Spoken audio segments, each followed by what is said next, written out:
Click the link in the description for your free Amsoil catalog.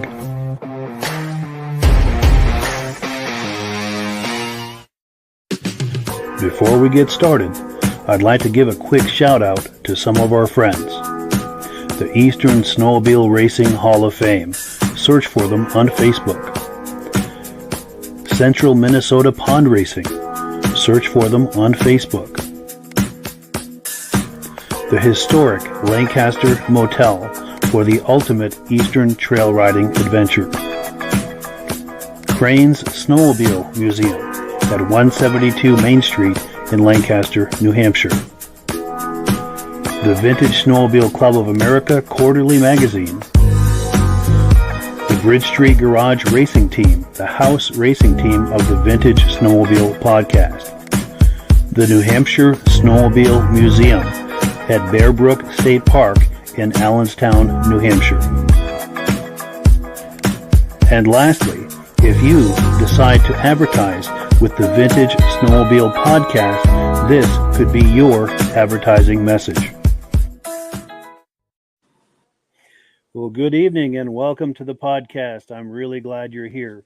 I have a robust lineup of Vintage Snowmobile entertainment on tap for you tonight. We have guests waiting for us in the green room. We're going to get to them in just a moment.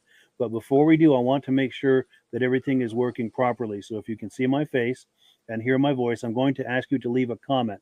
Let me know where you're viewing this from, and let me know whether you are a first-time viewer or a regular viewer. Now, to the first-time viewers, we thank you so much for stopping by. I hope you have a good time with us tonight and decide to come here each and every Thursday night at 9 p.m. Eastern Time. We simulcast to 8 different places. Wherever you're viewing this, just come on back here next Thursday night, 9 p.m. We'll have a very similar kind of experience here waiting for you. And to our regular viewers who are here week after week after week, you guys are the ones who make this possible, and we thank you so very, very much for that. We really appreciate it. Let's check some comments here, and we'll bring our guests on. Let's see, we've got our good friend David from Alaska Railroad saying, good evening, Mike and podcast friends. Cool deal. Now, David says, I'm trying hard to send you some photos I took at the track and sleds in the museum in Eagle River, Wisconsin. Very cool. Well, let's touch base on that tomorrow and get that figured out. And I thank you so much for thinking about that and for wanting to send me some photos. I cannot wait to see them. Stacy and Art Fosler, regular viewers from Platkill, New York. Thank you so much. They're saying we look good and sound good. Rick and Katrina Dumont, regular viewers loud and clear in Albion, Maine. Brian Van Heverbeek, regular viewer from Mountain Bridges. I think he's in Ontario, Canada, if I'm not mistaken. Tim Wagner from Middleburg, Pennsylvania says, great show. And Richard Brazo, regular viewer from Coleman, Wisconsin, says, hello. Very cool. Well, let's not keep our guests waiting any longer. Let's bring our friends on here. We've got Josh Leviker and Rob Hilditch. How are you guys doing tonight? Good. I'm doing good, Mike. And yourself? Very well, thank you. Very well. Cool. It's good to have everyone here. So we've got our friend Josh Leviker on tonight. And I have to say, it's a pleasure to bring him on because he and I had been messaging all last winter about a project sled that he had going on. And I'm going to tease you a little bit and not tell you what it is. It'll be well worth the wait a little later in the program. We're going to take a very deep dive on all of the nuances of that project because he and I had a chance to meet over the summer at the VSCA show in Old Forge, New York. Now, as Josh is also involved in some vintage snowmobile shows. Josh, can you tell us a little bit about some of the shows you've recently put on and what's on the horizon for you? Yeah, this year we did the second annual Northern New York Vintage Snowmobile Show and Swaps. It was the old Boonville show. Got to know Wedstad very well over the years. And last year we worked closely together. The Boonville show went to Turin and it really took off. It was we had over 200 last year, and this year really promoted it, and it really was a great show with vendors, swaps. We had 219 in this past year's show registered, and it's Labor Day weekend again next year, and look to hopefully have the same number, if not more. Wonderful. Mark your calendars, folks. If you're within driving range of Turin, New York, next Labor Day weekend. And is that the Saturday of Labor Day weekend, or is it the whole weekend? Or it's a Saturday. I believe that's September 2nd. Don't quote me on the date, but it's Labor Day weekend, and sure. It's about an hour and a half north of Syracuse, New York. So wonderful. Yeah, mark it on your calendar, friends. Any questions about that, Rob? Or feel free to. That's a good turnout for a show. Yeah, we had 219 registered in the show. Probably another 100 on display, and we must have had 50 vendors in the corral there for the swap area. I mean, it was packed. We must have had over 500 spectators that came through. We had I believe 4 Canadians came: New Hampshire, Michigan, Ohio, New Jersey, Connecticut, Maine. It was a big show. Yeah. From every direction, it sounds like. Now, every year you have a special class or something? We do. So there's 26 classes, and then we have People's Choice, Best in Show, and then the Fireman Choice, because it's a co-host between the Turin Ridge Riders, which is I'm our vice president of, and the firemen. So, and I'm our village mayor, so we kind of share the grounds with the firemen. So it's a good venue. It's a good area. And it's good for the area. It's good for the community. It's a good fundraiser. Yeah. Very cool. Very cool. Now, behind the scenes, I think a week or two ago, Josh shared some images with me from this event, and I put them into a little montage with some music under it. Let's take a look.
Very cool. Yeah, in case you're just joining us, we're just looking at some footage from a show that Josh Leviker had organized over Labor Day weekend out in Turin, New York. Yeah. And those pictures there, Mike, Joe Clark, he had a couple of the Team A Bold sleds. Oh, yeah. People's Choice, and then that boa ski. He was a gentleman from, he was a Canadian, made the trip across the border. He won Best in Show with that boa ski that was in one of those photos. And That was a nice boa ski. I've never seen one in person, only in magazines. Same here. That must have been one of the last years they were doing it with that color scheme and a modern looking body like that. I think so. That's got to be like a 73 or 74. And then he had that red boa ski behind it, which was an early 70. But yeah, he had more than just those two sleds. He had some nice iron there. Nice. Most people have more than one collection. Yeah. Yeah, for sure. How about that guy with the Cowie? Is that a limited production? The cow, which 500 Cowie, it looked like, motorcycle with yeah. He's from Central New York, and that was actually a factory kit. The track kit, that was called if you look on the bottom left, it's called the Snow Job. That was a factory bolt-on kit. Yeah. Oh, I thought it was one of a kind built. It was a factory kit, probably not many of them. It didn't pivot or anything, which I could see why it didn't take off, because you went in a straight line, I think. Yeah, overriding that ski a lot, I bet, huh? Yep. Was that a twin track or a wide track, or what was going on underneath it? That was a twin track. Twin, and it had, I want to say, 2 sprockets on it for the drivetrain. It was very interesting, but it didn't pivot. It was more, a lot of pressure up front to steer. Yeah. Seems like that would put a lot of torque on those forks too. That's probably one of the first things to fail, I would imagine. I would imagine, but it was there was a lot of rare iron that was there. It was, it would be neat to see that go by on the snow, though. I will give it that. Absolutely. That would be double, triple, and quadruple takes, I think, to see that go by. For sure. Yeah. Well, cool. So let's see. We are on item number 3. We're going to do some quick announcements, and then we're going to look at some more footage from the Turin show and some more footage that we've done with Josh over at the VSCA show in Old Forge this summer. But let's do some announcements real quick. We've got an AMSOIL promotion to talk about. I'm going to pop the graphic on the screen. And is it going on the screen? It's up there, Mike. All right, cool. I guess there was a delay on my side. But yeah, if you wanted to talk to us about this, Rob. Anybody who wants to become a preferred customer, you can get the best price available by an AMSOIL. You save 25% on all the products. You order $100 worth, they ship it right to your own house. And usually if you order $100, they give you a $5 gift card towards your next order or to your next registration, or buy a t-shirt or whatever you want. But until October 18th, they're offering you a $10 certificate. Just a quick little promotion, trying to get more people to order this time of year. So if you want to know the best possible way to buy AMSOIL, get a hold of Mike. You can email him right through this account, and by becoming a preferred customer, you order $100 worth, you get free shipping on your birthday. They send you an extra $5 for order $100. You get the $5, and helps covers the cost of the membership, or you use it towards buying an AMSOIL t-shirt or something, or your next order. So right now they're giving you $10 instead of a $5 gift card until October 18th. Yeah, that's an incredible value. And on top of that, you're also, as a preferred customer, you're getting the deepest possible discounts that someone can possibly get from AMSOIL. So it's an unbelievable value. There are links in the description. Just click and you can sign up for a preferred customer program and take advantage of those discounts right away, as well as that double your 5, if you will, a promotion. I don't know if that's what they're calling it, but that's what I'm calling it. But yeah, it's a great value for sure. So let's see. We are on item number 4. That Turin show that we've been talking about that Josh put on over Labor Day weekend, TV crews showed up. I think it was WWNY showed up, and they did a piece on it. Let me find that here. It's going to take me just a moment here to cue it up. Earlier today, winter weather enthusiasts made their way to Turin for the village's second Vintage Snowmobile Festival. But as 7 News reporter Chad Charette tells us, despite the shared love, everyone there has a unique story of their own. In early September, snowmobiles probably aren't the first thing that come to mind. But in Turin, they're the talk of the town. On Saturday, enthusiasts flocked to the area looking to buy, sell, or just show off their antique sleds for the village's second annual Vintage Snowmobile Show. Everybody here is an addiction. It is a passion too. Most of the people here come out because they love these machines from years gone by, and it reminds them of simpler times and probably much better times too, where you could actually go out and have some fun and not have a worry in the world. The event comes as a joint effort between the Turin Ridge Riders Snowmobile Club and the Turin Volunteer Fire Department, who cooked up a feast for attendees. Whatever we make from the event will be split between both organizations.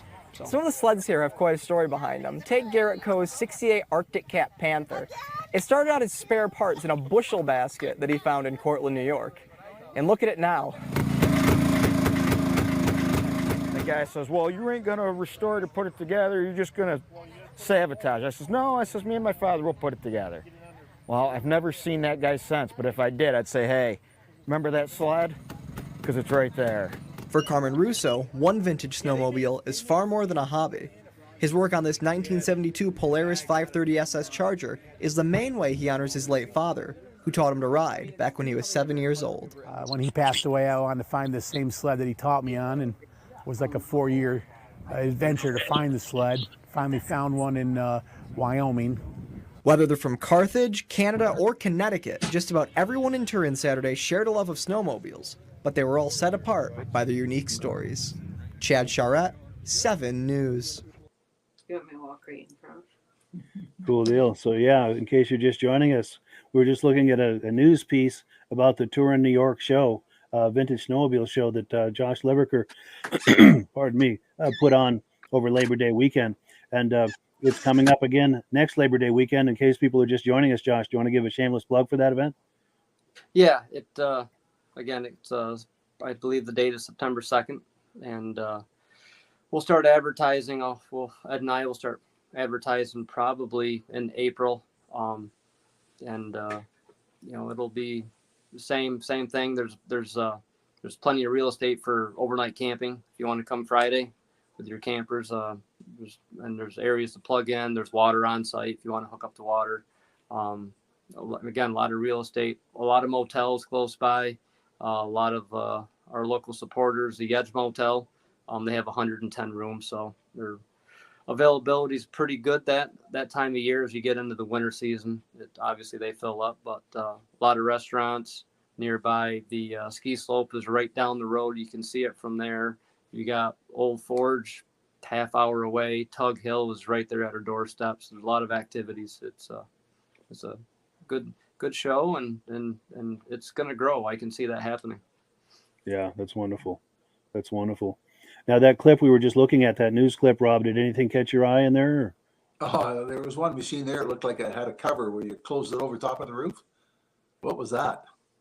That I don't know what that was. I thought that was a rescue sled of some sort. You're talking the white one. Yeah. Kind of. It looked like maybe it had a heater inside or something too. So yeah, I don't know. It was in the Forgotten Wonder class. We have one of those classes, and it wasn't. It looked factory, but it wasn't. But I don't know. I never got a chance to really go over and look at that sled. That news guy did a really good article for you. Yeah. You should get him to redo it the week before the show to get people come out. Yeah, he was there for probably 2 hours. He did a lot of footage to kind of get into a 2-minute video. Yeah. Yeah. I was impressed too. A lot of times news people come to these shows and a lot of times they don't completely grasp how much the memories are such a big part of why people go to these shows, attend these shows, buy these older sleds. And they really try to capture that in that news piece. I was impressed with that. Yeah, there's a lot of history there. And again, we're only 10 minutes north of Boonville, where you had the Adirondack Cup, and Herb Yancey was there. He was set right up next to my father-in-law and a couple of our good friends. So he was there. He had the moto ski set up next to us, and then Ron Hall, he made the trip up from Syracuse. So you had Herb and Ron together. Team Abold was well represented. Yeah, so he was there, and then you had Joe Clark there with the Abold sleds, and that, if you look in the right side of that picture, that was Ron Hall's 250 motor in that sled. That's the one where he won 17 straight races and earned the #1 gold bid. So that was his actual factory race motor. Wow. On site on that #4 Porter Hood EXT. I would have liked to see that. Yeah. Yeah. So it was pretty neat that was his actual motor where he won 17 straight races with it. And he won the Boonville Adirondack Cup in 72, and Herb won it in 78 with the mailbox cap. Very cool. With the first IFS suspension for cat. Well, I say first, but in 77.5 they had the IFS when they were kind of chasing Polaris. Sure. Sure. Yeah. Boonville was a big deal back then. Yeah, for sure. And well, you know, this is kind of a stupid question, but what's going on for these days as far as racing in Boonville? Are they still doing racing there? They still do it. They've had, you know, because of COVID, obviously, you know, but I think 10 years ago they brought it back, but they've had some weather. You know, we've had the warm spells in January, February, where you have the warm spells followed by rain, so they've had to cancel the event sometimes. They do get the racers, but I think as you see it across the country, it's the spectators. It's not what it used to be. You could see pictures of Boonville with 3,000-4,000 people, you know, lining the snowbanks. Yeah. But they're trying, you know. Yeah. But they do have a good group of people down there, and they do bring the racers. That's for sure. For sure. Yeah, we have the same problems up here with our vintage racers. Get a lot of racers come up, but not the crowd. Yeah. But I think it'll be coming around. The vintage or anything antique or vintage is really starting to, you know, I myself, we have the modern muscle class, which is the 80s, you know. That's what I started to drive, and that's becoming a class. That was the second biggest class in the national show this past year, and that was the second biggest class here at the Turin show. That had over 30 sleds in it. Wow. So that's the era where people were their first sleds, and those parts are readily available now for the XCRs and the Indy 400s and mid 80s, late 80s LT grays. So those are becoming a hot item. Nice. Another thing I noticed in that piece was that interview with Garrett Coe. I had a chance to meet him and interview him at the Old Forge event, the VSCA event in Old Forge this summer, and I'm looking forward to bringing those interviews on the podcast in the coming months. So do look forward to those. I got a great interview with him. He brought some amazing sleds and got a great interview with him. You see the one with the basket one that he rebuilt, the Arctic Cat? Yes. Yeah. Yeah. Him and his father have some good sleds. And didn't he have a Budweiser themed sled? I believe he did. Yeah. He did. I've got an interview with that, but I talked to so many people that weekend that it all becomes a blur, you know. But now we've got some comments coming in. Let me find my spot here, and I think Roger Cormier from Winnipeg, Manitoba says, "Nice to see the podcast again. It's actually snowing right now in Winnipeg, Manitoba today, so it's coming, folks. It's coming, folks." So Roger, when you finally are able to do some yard riding, when you've got enough snow for some yard riding, if you get the vintage sleds out, we'd love it if you could run some video. Just hold your camera horizontal like this for a wide shot. We would love to see some drive-bys in the yard if you've got any kind of vintage sleds. If you do that sort of thing, we would love to see it. Now, David from Alaska Railroad says hello to Josh and Rob. Hi, David. Hello. Now, we've also got someone on Facebook saying, sorry we haven't attended last week. Was in Canada picking up our race engine and then straight to New Hampshire for Epping. We were exhausted. I totally understand, but we're glad to have you here this week, and hopefully you were able to catch last week's episode after the fact, because the cool thing is once we record it, it's not going anywhere. It's there for posterity for everyone to enjoy. So what kind of engine did he pick it up, and where did they pick it up? Yeah, excellent. Good question, Rob. Yeah, if you're listening to that, please fill us in. We would love to hear. Is it for oval or drag racing? Yeah, for sure. Fill us in with the whole lowdown on that. My daughter's second snowmobile, I bought it. I traded a guy a quart of oil for it. And Really? 2 years later, he came back and said, "You put that thing all, it was in a basket." He said, "You put that all together?" I said, "Yeah." That's amazing. That's amazing. Cool. And then we've got someone else, a Facebook user, saying awesome show to Mike and crew. Very much. Thank you very much for that. David from Alaska Railroad says, very nice photos. He said those TXs got him boiling. Cool. So that must have been that photo montage from I'm drawing a blank. I apologize. From the Turin show. Thank you. I kept thinking Truman, and I knew that wasn't right, but and I would just get stuck on that. But anyway, Mark Gasso says hello to Mike and Rob, and to Josh as well. And then Roger Cormier says excellent display of vintage sleds at the Turin show. Awesome. Thank you for showing. And yeah, thank you so much for that. We appreciate that. And we'll check back a little later and see if we've got any word on the sled that those people were picking up. So let's see. We are on item number 5. So now we're going to look at some sleds that Josh was showing me at the Old Ford show in New York. Old Ford New York show, the VSCA National Show over the summer. He was showing me some of his sleds there. Just takes me a moment to cue this up here. This is it right here. Let's take a look.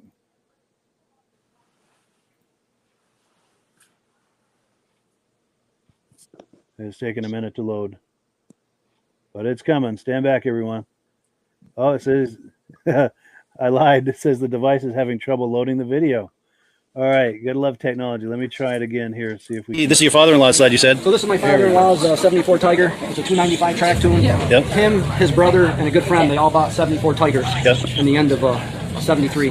Right local where we live. Actually, oh yeah, Rennie's. Herb Yancey raced for them in the same era. Really? Early 70s. That's amazing. Right out of Denmark. Wow. That's what gave Herb down there, sitting in the chair down there. Yeah. First, that's how we got started. That's how we got started. Wow. They needed someone to drive the big sleds. Yeah. So we took the display board sign. He has the original bank loan paperwork, the bill of sale, the original registration, the original warranty card. Wow. And the pictures of him riding it through the 70s. Yeah. So it's a 295 free air. The 295s, again, are hard to find pistons because they were in the 295 free air class made for racing. Yep. And it's a consumer race model, if you will. Yep. Kind of a spin-off of the 290 EXT motor in 72. So they made a 295 consumer, and they called this the track tune. They made a 340, 295 track tune, a 400 track tune, and a 440. The track tune models have the diamond seat, so the 295s and 400 will have the diamond seat. Yep. The skid is a little shaped a little differently, and they also came with the race tether. Oh yeah, sure. Similar to the EXT. The EXT has a round kill switch. This is a triangular kill switch. Yeah. But if you see, those are his insurance stickers. Yeah. From 74. That is cool. Still on and the I remember sled. seeing these too. That's original. That's original sticker. That's cool. And we just painted the skis. A lot of polishing and cleaning. So this his son blew this up, I believe, in the late 80s. Yeah. And it sat in his garage until the late 90s. He actually sold it to Jamie Burgoyes, a local oval racer. All right. Jamie went to race it, found how hard the pistons were to find. That's before whole social media, so it sat in his barn. Yeah. We got into vintage racing thanks to a good friend of ours, Skip Albanese. And Dave, my father-in-law's down there with Herb. He's following me to the shows, sees the Tigers, and I wish I could find mine. I'm good friends with Jamie. Jamie says he still has it. I bought it from Jamie with the original registration card that my father-in-law signed over to Jamie. Jamie never signed it. So a good friend of mine, July 3rd, we went and got it, and me and Skip Albanese, a good friend of mine, got me really into this. I can blame him for that. We redid it and gave it to my father-in-law for his birthday in September. Wow. We snuck it in the garage, put a sheet over it, had him outside, opened the door, and I gave him the registration card. And pulled it Did it blow his mind when he saw that? Mine, it did. And he sat on it, and he goes, "You can't find pistons for it." And of course, I had it running before we took it over. Right. I could pull it. He pulled it, half a pole, fired right up, and so it was his original new item, first new item he pretty much bought. Yeah. And brother who since passed, late 73. Yeah. So to have it, 48 years old. That's amazing. And it's registered, insured, and we trail ride it to camp. Really? Yeah, we trail ride it. That's my twister there, and it's registered. Yeah, current. Registered, current. Yeah. All of our stuff. That's in nice shape too. Yep, that's my 76 trail twister. The only year they made a fan for a 340 was in 76. Yeah. We trail ride it. My wife drives that, lightweight for her. I remember those too. Yep. And I'm gonna come around in front of it. I can also put back. Oh yeah, yeah. Well, excuse me.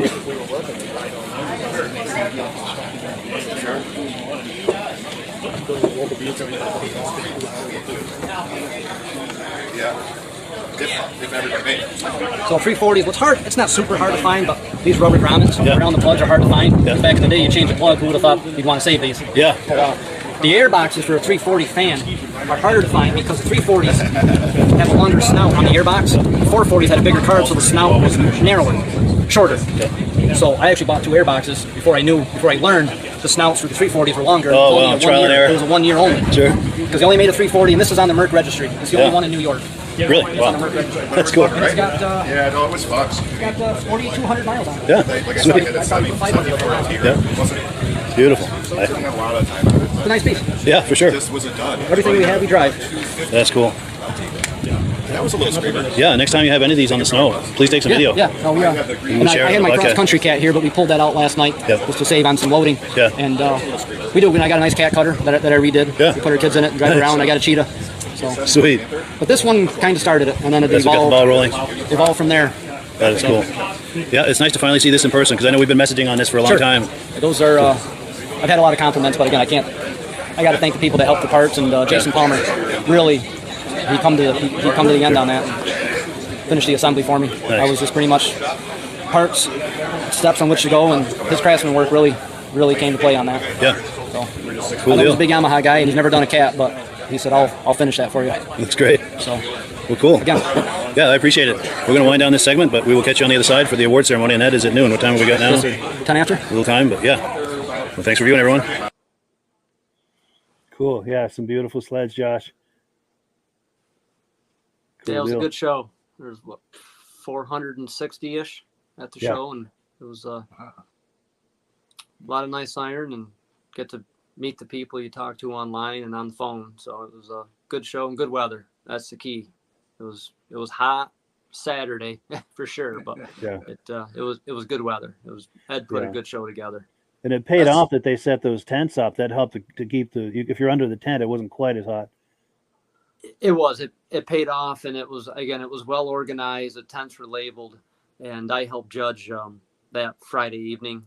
And Ed and Susie, they had everything labeled for each class, and they actually had it in descending order where you judged outside first, and then you went inside, because you judged in the evening if you were losing daylight. And judging was finished Saturday morning as well, but it was very well organized. Sure. Did you have something, Rob? Were you about to ask a question, or? Oh, I like the story, like when people really use their snowmobiles, just don't have it on display like in a museum. That's good that the guy really takes it out riding. Yeah, that's where they're meant to be. Yep, and I think it gets her exercise basically. It keeps everything moving, and we drive. His camp, or my father-in-law's camp, is probably 10, 12 miles up, 10, 12 miles back. It feels a lot longer than that, but Yeah. It's fun. Good to get a good solid ride in. Yeah. Yep. That's cool. You get a chance to really experience them. Cool deal. We've got some comments coming in. Let's take a look here. Yes, Chris Humble says the Turin show was great. And my good friend Virgil Shaw, Virgil's been on our Muscle Car podcast several times. He said that's a nice looking sled and a cool story. He says, very cool. Glad to have you on the Snowmobile podcast, Virgil. This is great. Cool. And David from Alaska Railroad says a nice twister. Stacy and Art Fosler says they definitely have to go to the show this year. Absolutely, because they live not too far away. I know that they had hoped to get to the old Ford show, but there's something had come up and they weren't able to, because I was really looking forward to meeting them at that show, but just something had come up and they couldn't make it. But very cool. Very cool. So we are about to, unless we had any more on what we just looked at. Did anybody have any more on what we just looked at before we shift gears? Or?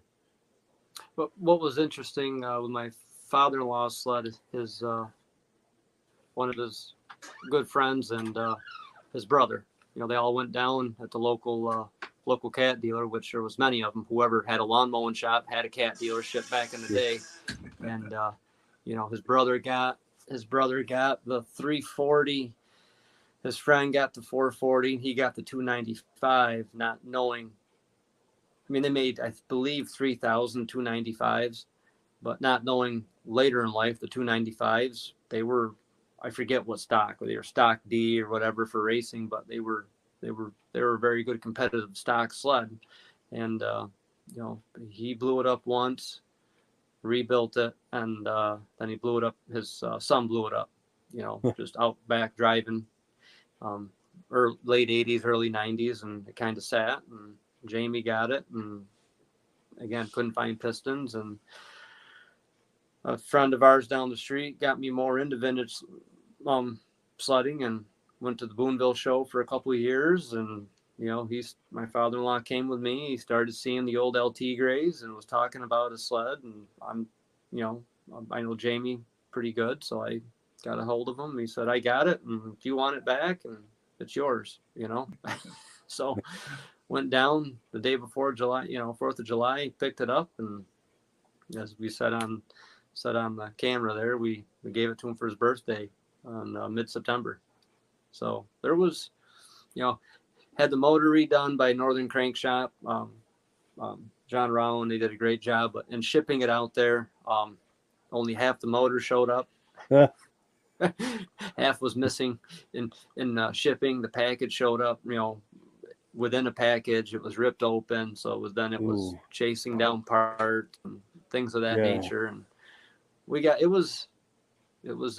we got her together. It turned out good. Pretty much, It was crunch time. Sure. That must have blew his mind to see that finished. He did. He didn't know what I was giving him, which was a registration card, Sure. And he was, probably 65, 66 then. And it was 8 o'clock at night, so it's dark out, and then pulled the sheet off it. And, it blew his mind, and looked it over, and he did pick out one thing in the front right corner of the cowl there. The fiberglass is cracked, and I don't know what happened when Jamie picked it up or when we picked it up. He's like, that was not like that when I sold that to Jamie. He knew that little chip in the cowl there was not there when he sold it. So looking for a flaw. But no, it was I think it's got 2,100 miles on it. So and again, he just found the bank paperwork to the local bank, put a down payment on it, and I think it was $1,300 back then, brand new. So the warranty paperwork had a recall on the track. Those cleats were bonded on the 295s and 400. They were molded into rubber. They weren't riveted. So there was a recall on that. He had all that, and it's a very nice original piece. That's cool.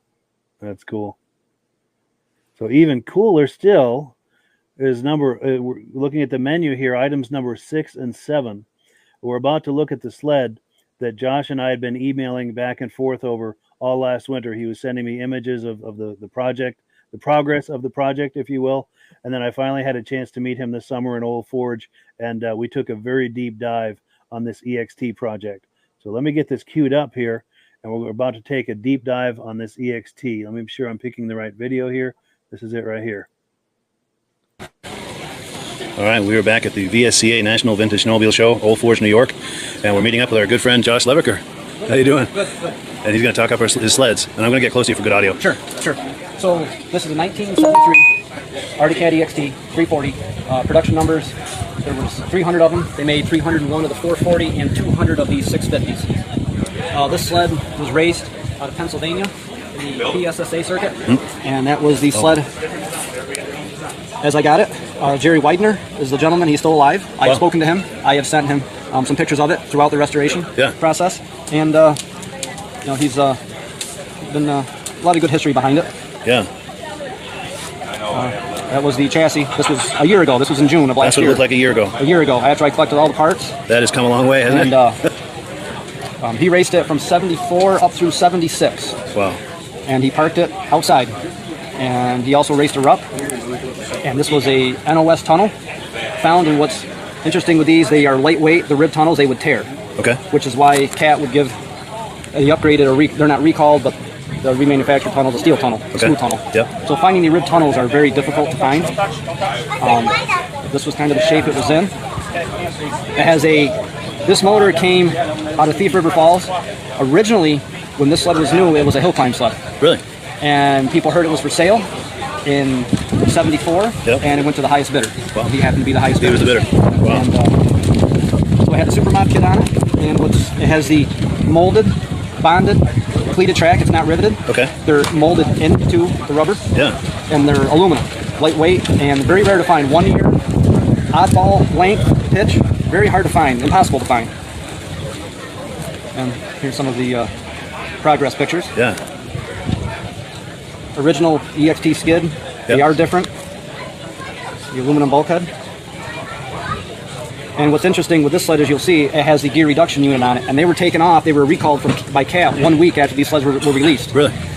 They did not have belt compound in '73 until later into the '74 era. Yep. So there's a gear reduction unit, and the motor plate is bigger, and it's housed to receive the gear reduction.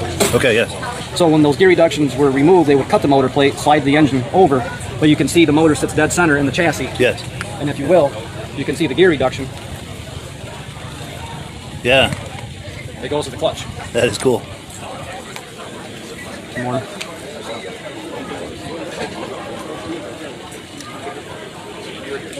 The big medallion tack, those are very hard to find. Yeah. There's a shot of the motor when it was done. Yeah. The gear reduction. Sure. Very, very odd to see. Yeah. And the round shaft clutch is also in '73 only for this sled. They made other round shaft clutches, but these were recalled by CAT as well. Yeah. So having this assembly is rare in itself, and rare to have the, the medallion tachometer. Yeah. The Kelsey Hayes brake system, that was not standard from the factory, but if you raced ovals, They were upgrading with it? They were Yeah, upgrading it was common with for them that. to upgrade. So that's what was on the sled. That's what we retained. Sure. That's a period upgrade, so to speak. The EXT handlebar pads Yeah. are for the EXT only. My father-in-law's LT grade next to me. Mm-hmm. Similar handlebar pad to the eye, but if you put them in your hand, it weighs half of the weight. Oh, really? Yep. With racing in mind? Yep. Wow, look at that. So what also is rare when you have the gear reduction on the motor's centered, which makes these section pipes very hard to find as well because they have to tuck at a tight sweeping angle to stay in the chassis. Yeah. Where with the super mod kit, the motor would get pushed over. You got more have room. the big sweep fish pipes. Yeah. So the twin pipes to marry up to the gear reduction unit are both a rarity because obviously when the gear reduction was removed, the super mod kit came out. These pipes, when you're racing, any new product to go faster, you threw the old product away. Yeah. These are all numbers matching, Wow. already CAT parts. The original parts I could replate. I did get them replated and saved. And Herb Yancey's a local where I live. Yeah. He was 10 minutes from me. Wow. We've gotten more better friends over the years Yeah. with the vintage racing. Good friends with my family. Sure. So he came over when it was done. I invited him over and I said, I want your critiquing of it. Yeah. And he said it's as it was out of the box. Wow. So get his stamp of approval. Yep. And have Very anyone cool. there have that from Herb. That's Yeah, that's huge. And I have the the manual. The manuals. Yeah. So if anyone had questions, the part numbers are listed by CAT. Yeah. And you can look at the part numbers. What's interesting on this, here's the operator's manual. This sled only weighs 285 pounds. Whoa, that's amazing. It is all aluminum. Wow. It weighs nothing. The 650s, I believe, weighed 315. 315. That's amazing. Even that's. So you have an aluminum bulkhead with the aluminum tunnel, and the motor assembly itself must weigh 60 to 80 pounds. Yeah. So you take the fuel out of it too. So take 85 pounds of drivetrain and motor out of it. The remaining part of the sled is only 200 pounds. Wow. What a lightweight sled, huh? Yeah. That's incredible. And we had a comment come in. Let's see. Gary Woodring, said the sled looks great in person. Great build. Now, is that somebody you know, Josh? Is that someone that was at Old Forge to see that in person? The name rings a bell. I'm drawing a blank right now, and I do apologize, but I talk to a lot on the interweb there, and then you meet a lot of people at the shows, and it rings a bell. So how'd you find all the history about this sled and the weight and all that? So it goes back to my father-in-law's 74 Tiger. Again, we have the local snowmobile club here, and we got the Tiger together and went to the show, Boonville show, and a good friend of mine now, Stan, he says, "Hey, I got a sled you might be you'd be interested in just having." Said, okay, what is it? Go up the road, and he had just put it up in the rafters of the garage, and it was middle of summer. It's 120 up there. I see the hood, and I said, I know what that is. I mean, if everything follows suit, I know what that sled is. And said, yeah, that's an EXT. He says, yes, it is. I said, all right, we carry everything down, boxes upon boxes, motor. And he says, gentleman out of, Pennsylvania had it. So, and oddly enough, the gentleman used to race ovals, whatnot. Anyway, I put it on, I don't know, one of the rare Artie Cat sites, and picture of it. Anyone knows this, knows the name of this individual because his name's on the hood, Jerry Widener or Wiedner. I don't know how to pronounce it. I forget, but I had a message and said, good friends with my dad. He lives right down the street. So this gentleman's father gave me Jerry's number, and I call him up, and he answered, and I said, I got your old sled. Yeah.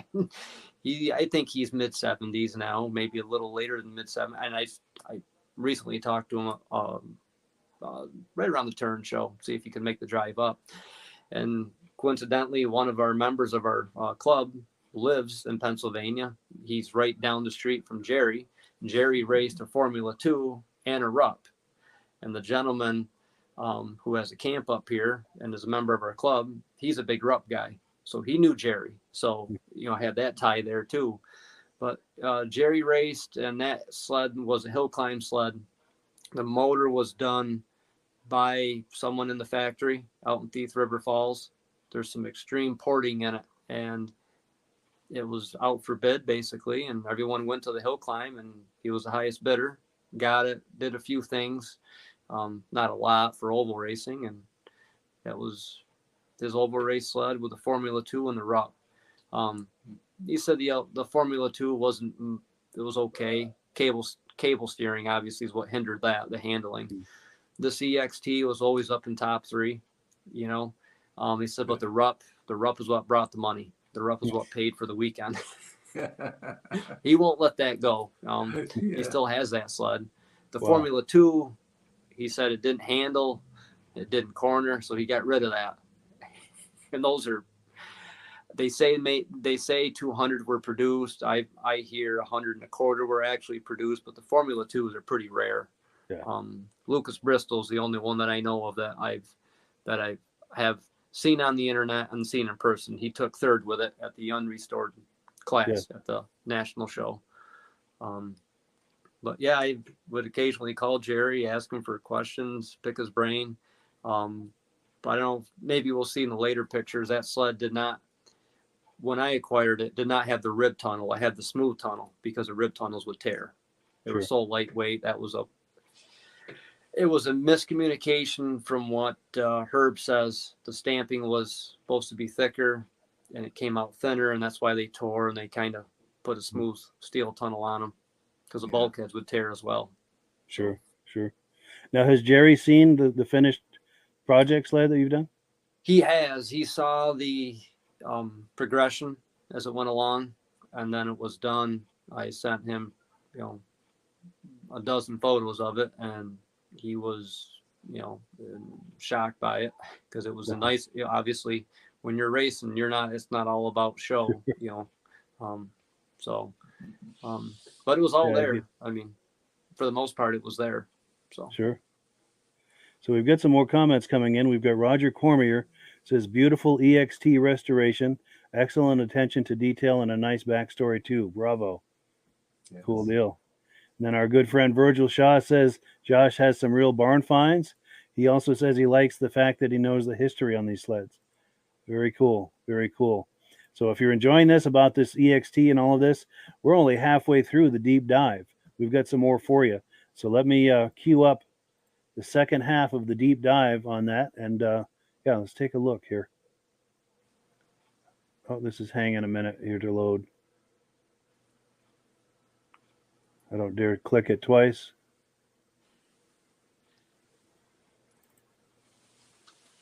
There we go. I'm going to do a walk around of this. And also on this, that's also a rarity, is these clicker shocks. Oh, wow, so you have some adjustability there. Yeah, I see those lines. Yep, firm, normal, and soft, and the cat part number. Yeah. And I will say these came from Herb himself. That's amazing. These were when he raced in his era. These were one of his race sleds off his EXTs. That's amazing. So I don't know if it came off one of his Team A bolt sleds or not, but those were, that's 73 EXT, From her. From her. That's I can say amazing. that today. Had them re-chromed, a lot of polishing. That's amazing. Also, too, beyond the belt guard, Yes. they call it another guard, if you will. It goes over the shaft. Those were taken off as well. I believe maybe for some belt dust so it wouldn't get into the carbs. Oh, yeah, yeah. So this is a 340 with significant porting in it. So the gentleman that raced it, he never blew the motor up, and this motor was built by the Arctic shop out in Thief River Falls. Yeah. There's some very interesting porting inside this motor. Really? The heads are shaved down. His name is Dremel on the back side of the heads. Wow. I don't know if they went through tech back in the day, they could identify that. But there's very unique porting. Ports opened up on this, and this is a running driving machine. Wow.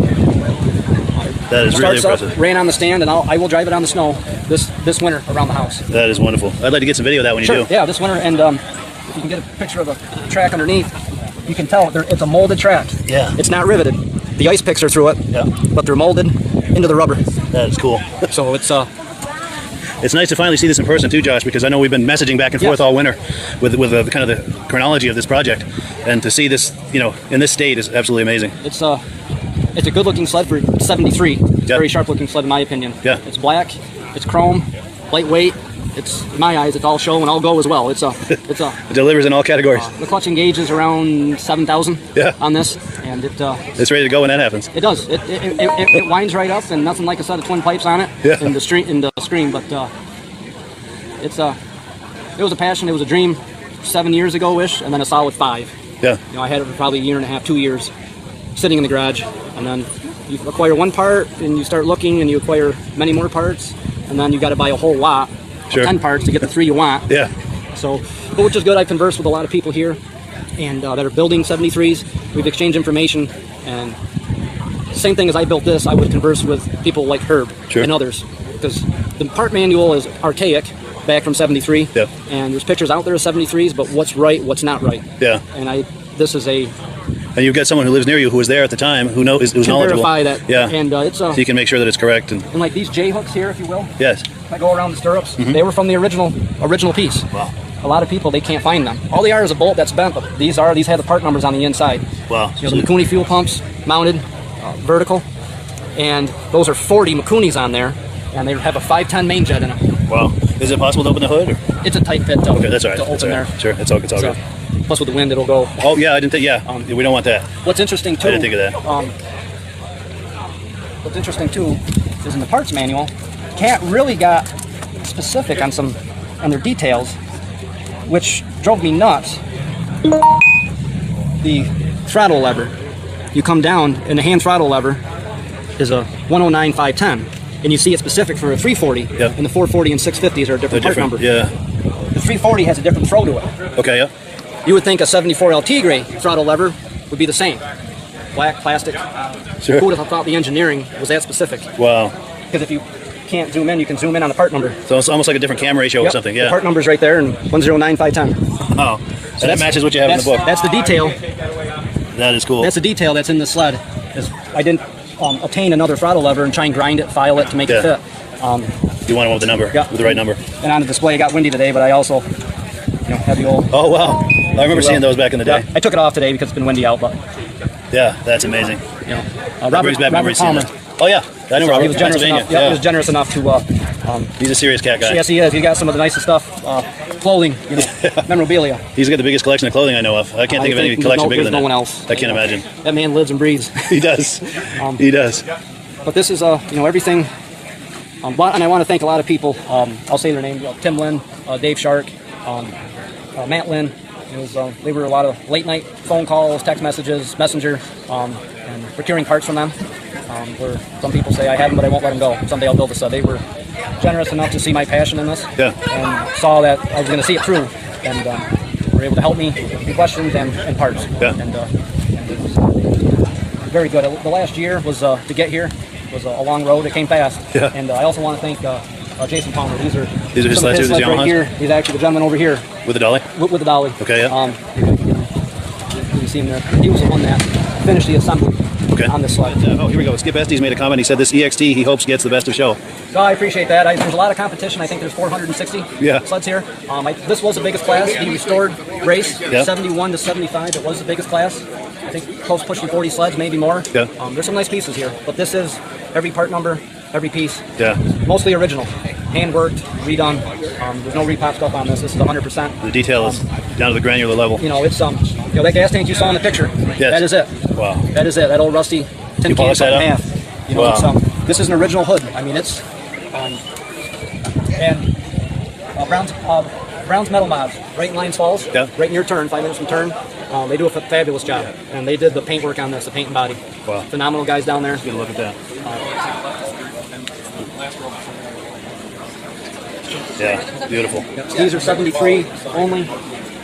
With the skis on the 73s, they're very similar to a Z ski, but the saddles on a Z will narrow up and come up for the narrow cigar shocks, if you will. Where the 73s, the spindle stayed wide all the way through, and they were a 1 year. Everything on this sled is a 1 year, one make. Wow. There's nothing else. So it's a real challenge to find parts and the things you need. And then to get into the, as you saw with the throttle assembly, they were specific not only for the 73 EXT, but engine. The 340, yeah.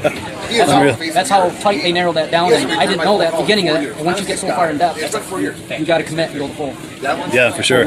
Now, we were talking a minute ago about Robert Palmer. I think his ears must have been burning because he's viewing. He says, absolutely beautiful. Thank you. Our mutual friend, Robert Palmer. How you doing, Robert? And it is sold to the guy that to the guy that put it together. Yes. So, but again, I can't thank all the people. You know that again, the conversations, the late night messaging. You know, parts, this, that, the other, and that helps see this through. If anybody has a question that's redoing one or wants pictures, comparables, feel free. I'm on the sites. Yeah. You know. So you're happy to be a resource to people who are doing similar projects. I'm not the expert by any means, but I have something that you've been through a lot with this. I've been through, and you probably answer a few questions. I probably learned the hard way. Sure. You know. Yeah. But that's how we all learn. That's true. So. Cool deal. Yes. Yeah. So if you're a cat lover, that tonight is the night for you for sure. It's cool too. We were referencing Herb Yancey. For those who aren't aware, he's easily probably one of the top racers of the East from back in the day, and that he lives just a few miles from you and had input on this and raced a similar sled. Just so many things about this add up to just an incredible situation there. So how did you do in the prize? What's that? What place did you get at the show? That was the biggest class. Scoring everything, I came in 5th in that class. That was the toughest class. I think there was 45, mid 40s, upper 40s. But that class had Dean Bedgar's 72 Blizzard, which won that class and was the national show winner. You know, he had that Blizzard with the triple on it, and that was a phenomenal sled. And then there was an Alouette Villian, same thing. I mean, it was of 460 sleds and a lot of nice. You think you have a nice sled and you put them next to another 30, and I mean, you're looking down. Was brutal.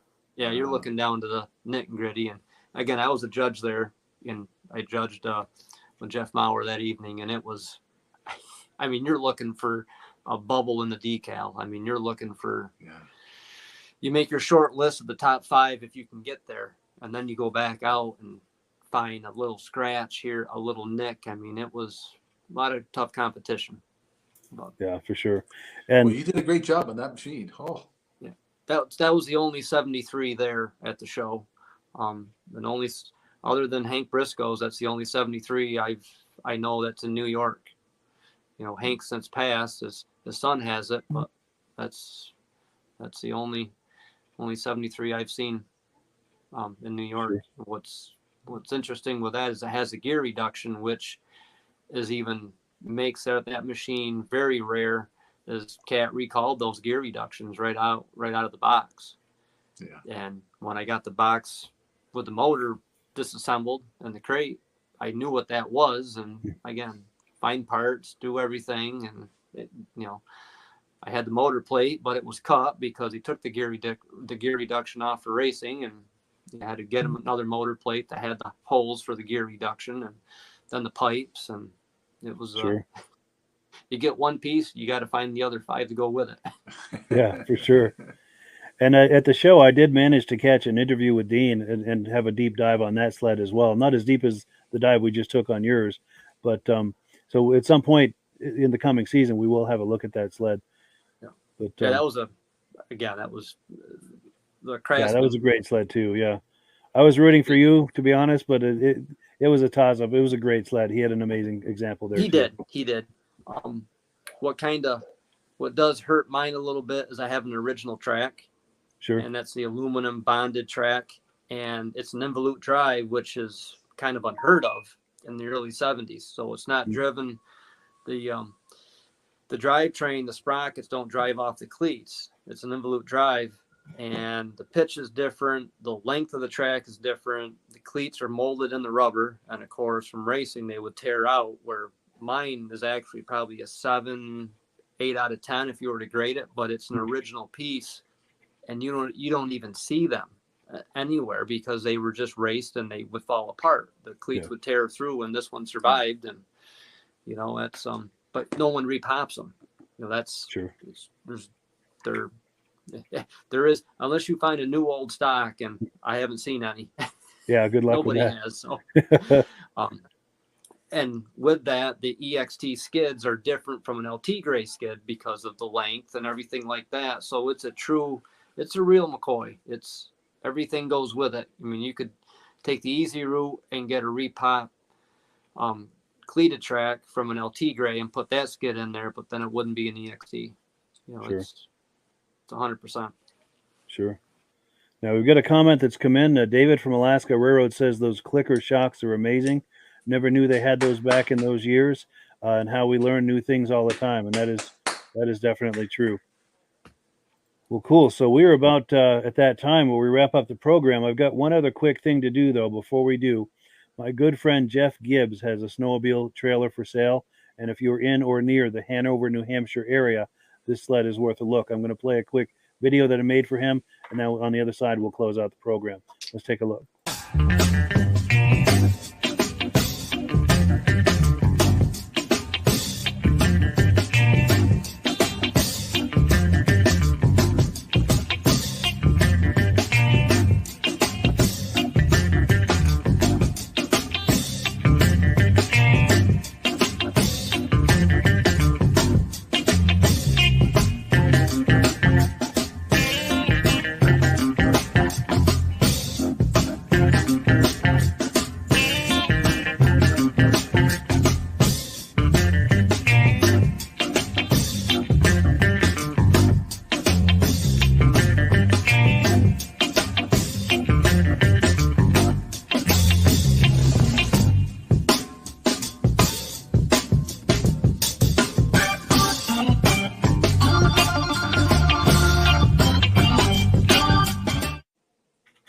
Cool. So if that trailer jumped out at you, give Jeff a call and he'll be happy to help you out with that.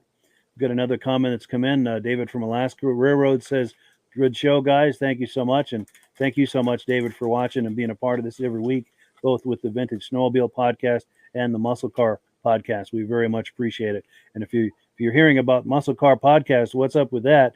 There's a link in the description where you can view past episodes, and wherever you find that, that's where you'll find us every Wednesday night for new episodes. So yeah, it's time to close out the program. Any final thoughts, gentlemen? Great show, Mike. No, I appreciate it. And again, it was nice to finally meet you there in person. And then again, I can be a resource for others in the Arctic Cat side of things. Again, I'm no expert, but I've learned the hard way on parts and whatnot. What not to do and whatnot. Trial and error. But again, it's a small community, but yet it's a big community. There's a lot of people out there. Social media has made it very easy. Probably back in the day of getting a phone number and putting something in the mail with a postcard and waiting 3 weeks to see if someone has a part. Now you can message them and it's kind of instant. So much more immediate. Yeah. Yeah. And hopefully someone who's endeavoring in this kind of a project will stumble onto this and use this podcast episode as a resource for their project. Yeah. Again, like you said, hopefully they'll reach out to you. And yeah. Then I'll do my best to help them. And if I don't have the answer, I pretty much know the person that does. So cool deal. All right. With that, we wrap up another episode of the podcast. Thank you so much, gentlemen, for coming on, and to the viewers who've been with us throughout this whole podcast. Hope you had a great time. Join us here next week, 9 p.m. Eastern time. And as always, we give the last word to our friends at AMSOIL. Hello, everyone. This is Rob and Mike. How you doing today, Rob? I'm doing good. Mike, yourself? Very well. Thank you so much for coming on. I appreciate it. Now, today, we're going to be talking about AMSOIL. And in a few moments, we're going to show you how you can get the deepest discounts, free shipping, and free gifts when you order your AMSOIL products through us.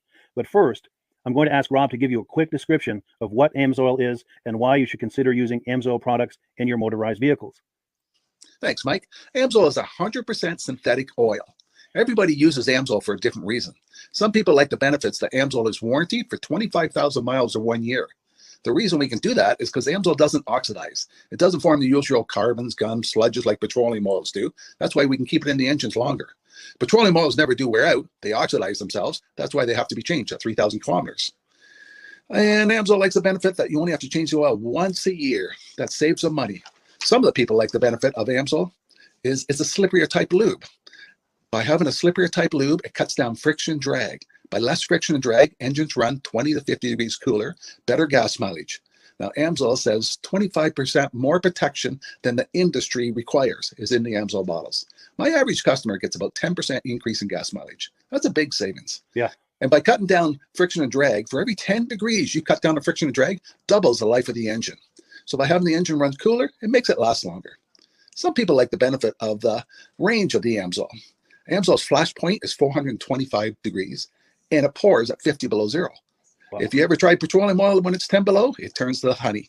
And in the summertime, petroleum oil thins out, and once it thins out, that's when it starts breaking down.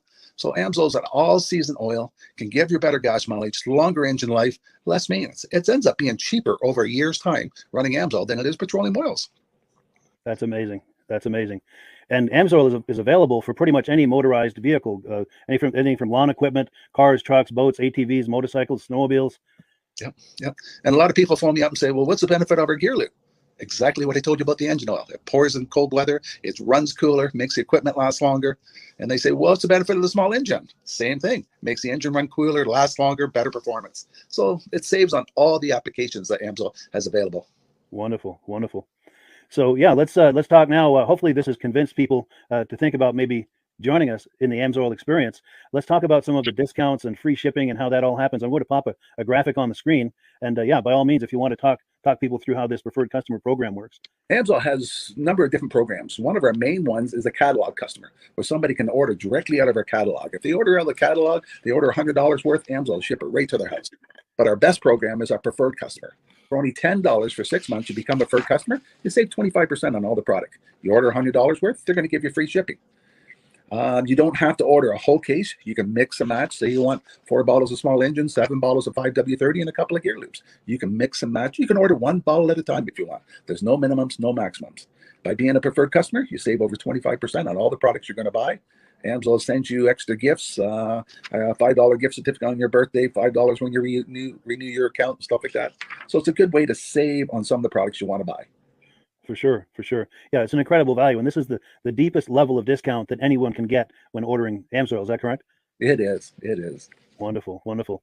So let's take people through the step-by-step experience of placing an AMSOIL order. Then that would include signing up for the preferred customer discount, preferred customer program, so they can receive those deepest levels of discount. So let's go to the website. This is what the website's going to look like. These are some screenshots.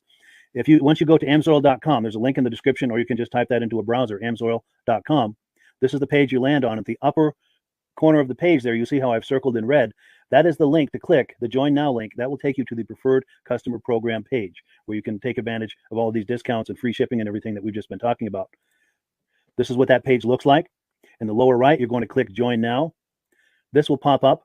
You select the duration you'd like, whether it's 6 months or 12 months, and click Add to Cart. Now, once this pop-up goes away, you'll be back on the main page. And the upper left, you'll see where I've got that red arrow. It says Shop. Now you can start shopping for products, and on your very first order, you're going to get these discounts and the free shipping as long as it's over $100. You'll get all of these benefits right away. So once you click Shop, it's going to take you to a product page. There's different types of oils, lubricants, so on and so forth.